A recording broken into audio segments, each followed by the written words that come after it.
এই দেখো একদম ঝুড়ো ঝুড়ো ম্যাগি। এখানে সবজিগুলো কেটে নিয়েছি।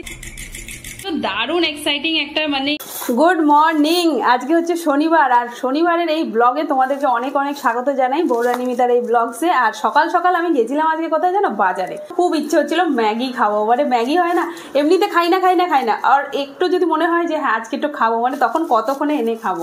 আর ম্যাগি আনতে গিয়ে তার থেকেও ভালো একটা জিনিস পেয়েছি, তোমাদেরকে সেটা দেখাবো। তো এখানে নিয়ে এসেছি এই যে ম্যাগি। তোমরা কে কে চিনতে পারছো বলো। আমি প্রথমে অবশ্য দেখে একটু মানে হয় না, দূরের থেকে দেখতে পেয়েছি, তো আমি কি জিনিস এরকম সাদা সাদা দেখা যাচ্ছে। দূরের থেকে দেখে তো এটা আমি বুঝতে পারছিলাম না যে এটা কি জিনিস, কিন্তু সামনে গিয়ে দেখলাম আর কি। ও দারুণ একটা মানে বলে না, দেখেই একটা খুশি হয়ে গেল মনটা যে এরকম একটা জিনিস অনেকদিন পর দেখতে পেলাম। এটাকে আমরা জামরুল বলি। তোমরা কে কি বলো আমাকে নিশ্চয়ই কমেন্টে করে জানিও। আর এটা না দেখেই মানে খেতেই ইচ্ছে করে আর কি। আমাদের যে বাড়ি ছিল আর কি আমার, তো সেই বাড়ির পাশেই আর কি একটা গাছ ছিল আর কি। তো ওদের এই সময় জামরুল হতো প্রচুর, আর আমরা মানে অফুরন্ত জামরুল খেয়েছি। আর এখন এই জামরুল 100 গ্রামের দাম হচ্ছে 15 টাকা। তো সেই জন্য মানে হিসেব করে নিয়ে এসেছি, সবাই যাতে একটা একটা করে খায়। যদিও সিজনাল ফল খেয়ে আমি জানি সবার ভালো লাগবে। তো এখন যেটা করব সেটা হচ্ছে ম্যাগি। তো ম্যাগিটা ফটাফট করে আয়ুষকে খেতে দেবো, বাকি সবাইকে দেবো। তো চলো সেটা করি। হ্যাঁ, আর বাকি ভিডিওতে কিন্তু আজকে দারুণ দারুণ জিনিস বানাবো, তো তার জন্য কিন্তু একদম থাকতে হবে পাশের সাথে। সংসারের নিয়ম বলতে আমি একটাই কথা বুঝি, যেখানে হচ্ছে শুধু নিজের ইচ্ছা দিয়ে কাজ হয় না, সবার ইচ্ছা মতেই কিন্তু কাজটা করতে হয়, তাহলেই সংসারটা সুন্দর করে গড়ে তোলা যায়। তো এরকমই এই যে ম্যাগি বানাচ্ছি, আমি কিন্তু নিজেও খেতে যেরকম ভালোবাসি, আমার বাড়ির লোকেরাও কিন্তু সবাই খেতে খুব ভালোবাসে। তো যার জন্যই আমি অ্যাটলিস্ট চেষ্টা করি 2-3 সপ্তাহ পর পর একবার করে বানানোর, কারণ ম্যাগি তো রোজ খাওয়া ভালো না, সেটা আমরা সবাই জানি। তো এই ম্যাগিটা বানাবো একদম ঝটপট করে, কিন্তু দেখবে একদম ঝুড়ো ঝুড়ো হবে, একটু গা মাখা হয়ে থাকবে না। বা অনেকে বলে না ঠান্ডা হয়ে গেলে পরে ম্যাগি মানে হয়ে যায়, কেমন হয়ে যায়, সেটা হবে না। তো দেখো এখানে সবজিগুলো তার জন্য ভেজে নিলাম প্রথমেই একটু নুন দিয়ে। এবার কিছুক্ষণ ঢাকা দিয়ে এখানে ম্যাগিগুলোকেও বের করে নিয়েছি। এবার এটাকে একটু নাড়াচাড়া দিয়ে দিয়ে দেবো এর মধ্যে জলটা একটু কম করে দিতে হবে। যেরকম আমি এখানে 4 প্যাকেট ম্যাগি নিয়েছি, তাই আমি 3 বাটি জল দিয়েছি। তো জলের পরিমাণটা একটু যদি কম রাখা যায় তাহলে ম্যাগিগুলো মানে বেশি সিদ্ধ হয় না। তো এখানে দিয়ে বেশ নাড়াচাড়া করে নিয়েছি, আর এরপরে কিন্তু ম্যাগিটা একদম রেডি কিছুক্ষণের মধ্যে। এখানে আমার ম্যাগি কিন্তু একদম রেডি হয়ে গেছে, তোমাদেরকে দেখাবো। আমি অবশ্য মানে ম্যাগিটা যেভাবে বানাই আমার বাড়িতে তো কিন্তু সবাই খেতে খুব ভালোবাসে। তো এই দেখো একদম ঝুড়ো ঝুড়ো ম্যাগি, আর এইভাবে করলে না একদম জলও থাকবে না, আর খেতেও খুব টেস্টি হয়। তো আমি ফটাফট এখন আয়ুষের জন্য বের করছি এখানটা। উফ, গরম ম্যাগির গন্ধে দেখবে এক্ষুনি ছুটে আসবে ওখান থেকে পারলে। রেডি হয়ে গেছে, আগে ওকে দিয়ে দিই, কারণ ম্যাগিতে হলে পরে ও আর থাকতে পারে না। টেস্ট করে দিই কেমন হয়েছে। নুন টুন সব কিছু ঠিক আছে, এবার ওকে দিয়ে দিই খেতে। কিরে তোর পড়া হলো? এটা বন্ধ কর এখন। এই নে ধর তোমার ফেভারিট ম্যাগি। বইটাকে রাখো সাইডে। ঠিক আছে, তো খেয়ে দেখ কেমন লাগছে। ভালো হয়েছে? ভালো হয়েছে? হ্যাঁ আচ্ছা ঠিক আছে, খেয়ে নে তাড়াতাড়ি।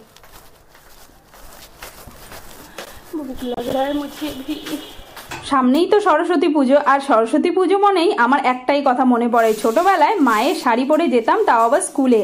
সেইখানে গরম গরম খিচুড়ি আর লাবড়া, ওফ কি যে খেতে ভালো লাগতো। আর চলো সেরকমই কিছু একটা বানাই, যার জন্য এখানে সবজিগুলো কেটে নিয়েছি। তেলের মধ্যে জিরে আর শুকনো লঙ্কা ফোড়ন দিয়ে দিয়েছি সবজিগুলো। সাথে এখানে আমি 250 গ্রাম মতো মুগ ডাল নিয়েছি, এটাকেও ভালো করে ধুয়ে নিচ্ছি। ধুয়ে একটু খানিকক্ষণ ভিজিয়ে রাখবো। এবার সবজিগুলোকে ভালো করে নাড়াচাড়া করে তাতে নুন হলুদ দিয়ে ভালো করে মিশিয়ে দেবো, আর কিছুক্ষণ ঢাকা দিয়ে রাখবো। সাথেই তো খিচুড়িটা করতে হবে, যার জন্য এখানে জলটা বসিয়ে দিয়েছি। এবার সবজিটাকে নাড়াচাড়া করে নিয়ে এর মধ্যে দিয়ে দেবো একটুখানি পালং শাক না, সরি, এটা হচ্ছে পুঁই শাক। চাইলে কিন্তু পালং শাকও দেওয়া যেতে পারে। তো এদিকে জল গরম হয়ে গেছে, ডালটা বসিয়ে দিয়েছি। সাথেই কিন্তু একটু আদা বাটা দিয়ে দিচ্ছি লাবড়ার মধ্যে। দিয়ে নিয়ে আবার এটাকে একটু ভালো করে ভেজে নেবো। খানিকক্ষণ কিন্তু পাতাটা দেওয়ার পর ভাজতে হবে, তারপরেই ভাজা বেগুনটা দিয়ে ভালো করে নেড়েচেড়ে নিতে হবে। এদিকে আমি গোবিন্দভোগ চাল ভিজিয়ে রেখেছিলাম, সেটাও দিয়ে দিলাম ডালের মধ্যে। ডালটা কিন্তু আধা সেদ্ধ হলে তবেই চালটাকে দিতে হবে। গোবিন্দভোগ চাল দেওয়ার পরে এর মধ্যে দিয়ে দিচ্ছি নুন আর হলুদ, দিয়ে নিয়ে ভালো করে মিশিয়ে রাখবো। এবার এটাকে একটু কিছুক্ষণ ফুটতে দেবো, আর ততক্ষণে লাবড়া কিন্তু একদম রেডি। সাথে ভাজা মশলা আর ঘি দিয়ে ব্যাস পুরো ফাটাফাটি, এত সুন্দর গন্ধ বেরোচ্ছিল কি আর বলবো। খিচুড়ি খিচুড়ির মধ্যে একটুখানি কাঁচা লঙ্কা আর একটু মটরশুঁটি দিয়ে দিয়েছি। এবার এটাকে ভালো করে নাড়াচাড়া করে খানিকক্ষণ আরও সেদ্ধ করে নিলাম।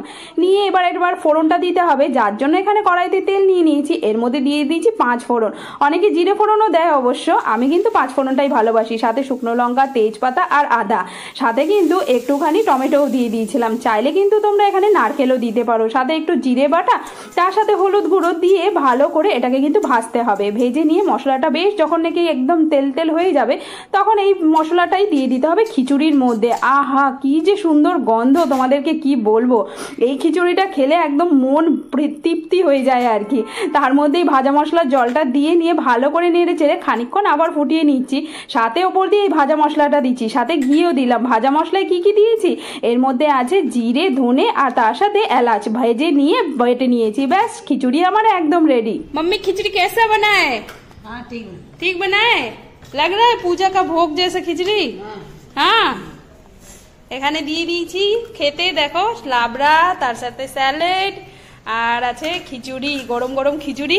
তো সবার আগে মাকেই দিয়ে দিয়েছি খেতে, আমরা এখনো খাইনি। আয়ুষ ওখানে টিভি দেখতে ব্যস্ত। এই তাড়াতাড়ি কর, যা তাড়াতাড়ি। সঞ্জয় গেছে ডাক্তারের কাছে, ওর দাঁতে প্রচন্ড ব্যথা হচ্ছে, তার জন্য গেছে। আর যা মানে মোটামুটি এখন কটা বাজে, 4টা বাজে, এখনো পর্যন্ত আসেনি। যার জন্য আমি না এখনো অবধি খাইনি। আজকে আয়ুষকে দিয়ে দিয়েছি, মাকে দিয়ে দিয়েছি, আর ননদরা ওরা কাজ করছে, তো ওদেরও এখনো খাওয়া হয়নি আর কি।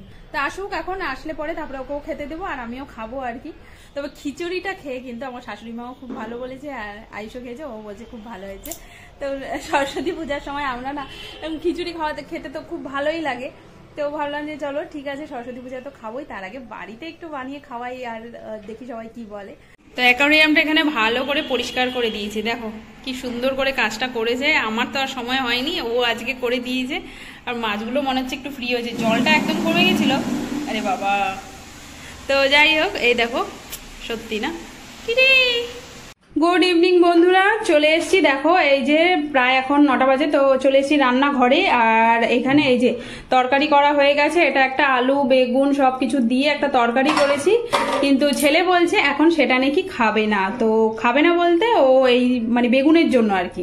তো বলছে যে কিছু একটা পরোটা বানিয়ে দিতে। তো আমি ভাবলাম যে চলো, এই দেখো এখানে সবজিগুলো কেটে নিয়েছি। তা কি পরোটা বানাচ্ছি সেটা তোমাদের সাথে একটু শেয়ার করি। আমি শিওর বলতে পারি, এরকম একটা পরোটা বানিয়ে দিলে যে কোনো বাচ্চাই কিন্তু একদম ফিনিশ করে দেবে। যার জন্য এখানে আটা নিয়েছি, তার মধ্যে কাটা সবজিগুলো দিয়ে তার সাথে একটু আমচুর পাউডার দিয়ে দিচ্ছি, এখানে চাট মশলা, একটুখানি কাঁচা লঙ্কা, সেটা নাও দিলে হতে পারে। তার সাথে ওই যে আদাটা কুচিয়ে রেখেছিলাম সেটাও দিয়ে দিয়েছি, দিয়ে ভালো করে মিশিয়ে নিচ্ছি আটার সাথে। এবার এটাকে অল্প অল্প জল দিয়ে কিন্তু মাখতে হবে। জলটার পরিমাণ কিন্তু অল্পই রাখতে হবে, কারণ এর মধ্যে অনেকগুলো সবজি আছে। একটু নুন পড়লেই কিন্তু সবজি থেকে জল ছাড়বে, তখন আটাটা নয়তো একদম নরম হয়ে যাবে। তাই আমি একটু শক্ত করেই মেখে নিয়েছি। এবার এটাকে কিছুক্ষণ ঢাকা দিয়ে রাখলে তারপরে কিন্তু গোল গোল করে বেলে নিতে হবে। হ্যাঁ, এখানেই কিন্তু শেষ নয়। ভাবছো পরোটা করবো না, এরপরেও কিন্তু এর মধ্যে দেবো হচ্ছে আরেকটা টুইস্ট। তো যার জন্য এখানে নিয়ে নিয়েছি, দেখো মোটামুটি করে একটু বড় সাইজের বল নিয়েছিলাম আটার, সেটাকে আমি বেলে নিচ্ছি গোল গোল করে। একটু মোটা করেই বেলবে, তাতে খেতে বেশি ভালো লাগে। ব্যাস, এরপরে একটা ডিম নিয়ে নিলাম। ডিমটা নিয়ে সেটাকে ফাটিয়ে তার মধ্যে দিয়ে দিচ্ছি একটুখানি নুন দিয়ে এটাকে একটু ভালো করে ফেটিয়ে রাখবো কিছুক্ষণ। হ্যাঁ, এই ডিমটা দিলে পরে কিন্তু এই পরোটাটা যতটাই টেস্টি হবে ততটাই হেলদিও হবে। এবার পরোটাটাকে এপাশ ওপাশ ভালো করে সেঁকে নিয়ে হালকা করে এরকম অয়েল ব্রাশ করে দেবে, তাতে কিন্তু দেখবে বেশি তেলেও ভাজা হবে না, আর পরোটাটা খেতেও খুব ভালো লাগবে। এপাশ ওপাশ ভেজে নিয়ে এটাকে বাইরে বের করে এবার অল্প একটু তেল দিয়ে দিচ্ছি ডিমটাকে, দিয়ে নিয়ে এটাকে একটু ছড়িয়ে দেব। তারপরে এর মধ্যে এই বানানো পরোটাটাকে দিয়ে দেব। সত্যি বলছি, এরকম একটা টিফিন বা জলখাবার যদি যেই বাচ্চাকেই দাও না কেন, সে কিন্তু একদম চেটে পুটে খাবে, দেখে নিও। ব্যাস, ওপর দিয়ে একটুখানি এখানে চিলি সস আর তার সাথে টমেটো সস, অবশ্যই একটু পেঁয়াজ কুচিও দিলে আরো ভালো লাগতো। রোল বানিয়ে দিলাম, ছেলে কিন্তু একবারেই ফিনিশ করে দিয়েছে, একটা কথাও বলেনি। ব্যাস, চলো তোমরাও তাহলে একবার এইভাবে বানিয়ে দেখো আর আমাকে জানিও কেমন লাগলো। তো এখানে দেখতেই পাচ্ছ দারুণ এক্সাইটিং একটা মানে বলে না রোল, তুমি এটাকে ভালো মানে হেলদি একটা রোল বলতে পারো। আমি চেষ্টা করেছি কম থেকে কম তেল ইউজ করার এখানে। আর এই যে দেখতে পাচ্ছ রোলের ফিলিংটাও কিন্তু খুব সুন্দর হয়েছে, আর দেখতেও কিন্তু খুব সুন্দর হয়েছে। তো চলো, এটাই হচ্ছে রাতের ডিনার, ওকে দিয়ে দেবো। আমি অবশ্য রুটি তরকারি খেয়ে নিবো, আমারও তো ইয়ে নেই, আমি সবটাই খেতে পারি। তো চলো, আজকের জন্য এখানেই tata, bye bye, good night. আবার একটা নতুন ব্লগে দেখা হবে, টাটা।